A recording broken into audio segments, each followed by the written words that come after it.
नमस्कार, आप देख रहे हैं यूबीसी 24 न्यूज। तो आइए शुरुआत करते हैं आज की बड़ी खबर से। पास्को एक्ट में 24 घंटा में गिरफ्तारी का प्रावधान, 3 महीने के अंदर सजा का प्रावधान। 3 साल से आरोपी घूम रहा है झारखंड। पुलिस रायपुर धमतरी बालोद में छापे मार रही है। ब्रह्मानंद नेताम भानु प्रतापपुर में चुनाव में व्यस्त है। राजनीति में कुछ भी संभव है, शानदार उदाहरण प्रस्तुत किया है ब्रह्मानंद नेताम मामले में। Rajnandgaon Hemant Verma TNI bureau chief. Chhattisgarh में इन दिनों भानु प्रतापपुर उपचुनाव हो रहे हैं। उपचुनाव कोई बड़ी बात नहीं है, होते रहते हैं, लेकिन इस चुनाव ने पूरे छत्तीसगढ़ के साथ पूरे देश को ध्यान आकर्षण किया है और एक नई बहस को जन्म दे दिया है कि आप किसी पार्टी से विधायक सांसद हो तो आप किसी भी अपराध में बच सकते हैं, या आपकी जब इच्छा हो तब आप गिरफ्तारी दे सकती हैं, या जब मन करे जमानत ले सकते हैं। भानु प्रतापपुर उपचुनाव में ब्रह्मानंद नेताम, जो कि पूर्व विधायक रह चुके हैं, वर्तमान में इस उपचुनाव में भारतीय जनता पार्टी की अधिकृत प्रत्याशी हैं। 2019 में 15 वर्षीय नाबालिग आदिवासी से दुष्कर्म एवं पास्को एक्ट में उस पर झारखंड में अपराध दर्ज है। झारखंड पुलिस छत्तीसगढ़ में सोमवार से बुधवार तक लगातार ब्रह्मानंद की तलाश में रायपुर धमतरी बालोद में छापेमारी कर रही है,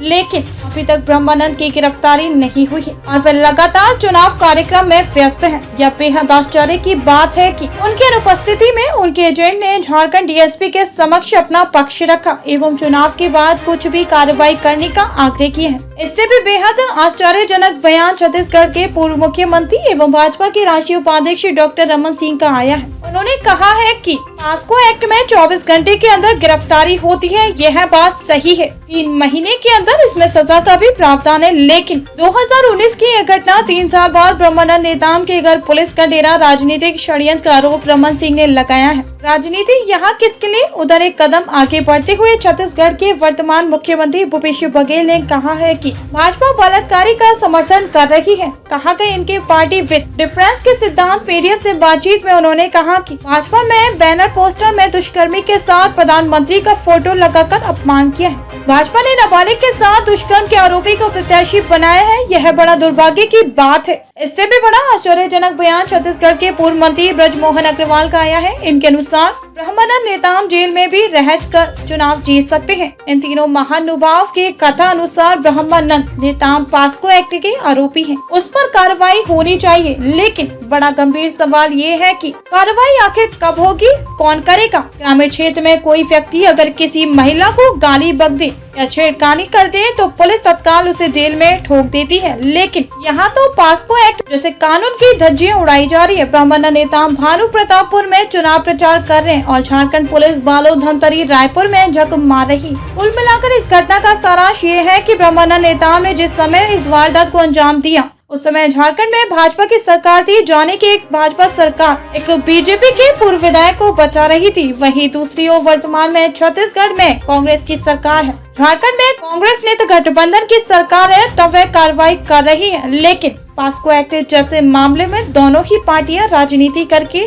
जनमानस में क्या संदेश देना चाहती हैं? क्या अगर कोई पूर्व सांसद विधायक नाबालिग लड़की से बलात्कार कर दे, वह जब मन चाहे तब गिरफ्तारी दे सकता है, जब इसकी इच्छा हो तब जमानत ले सकता है, क्योंकि अगर ब्रह्मानंद की गिरफ्तारी हो भी जाती है उसे जमानत मिलने के भरपूर आसार है। लेकिन वर्तमान चुनाव में अगर ब्रह्मानंद नेताम चुनाव जीता जाता है तो यह छत्तीसगढ़ का संभवतः पहला मामला होगा जहां पर पास्को एक्ट का आरोपी विधायक बन जाएगा। संवाददाता हेमंत वर्मा की खास रिपोर्ट। मुझे लगता है कि ये पूरा का पूरा प्रकरण 2019 का और 2019 से लेकर 20, 21, 22 मान लो ये पास्को एक्ट में कार्रवाई करने की है तो ये तो 24 घंटे के अंदर कार्रवाई होती है।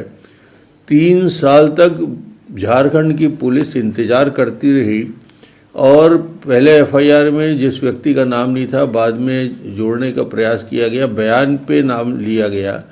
तो ये 3 साल बाद जाग के जब चुनाव की तैयारी और चुनाव के फॉर्म भरने की तैयारी करने लगे, ब्रह्मानंद नेताम चुनाव लड़ने लगे और कांग्रेस की हालत पूरे चुनाव क्षेत्र में सबसे खराब दिख रही थी और हार को देखते हुए अब भूपेश के पास कोई चारा नहीं रहा तो उन्होंने उस पुराने प्रकरण को पुनर्जीवित करने का प्रयास किया और 3 साल बाद अचानक पुलिस जागृत हुई और गिरफ्तारी के लिए वहाँ से निकल चलती है।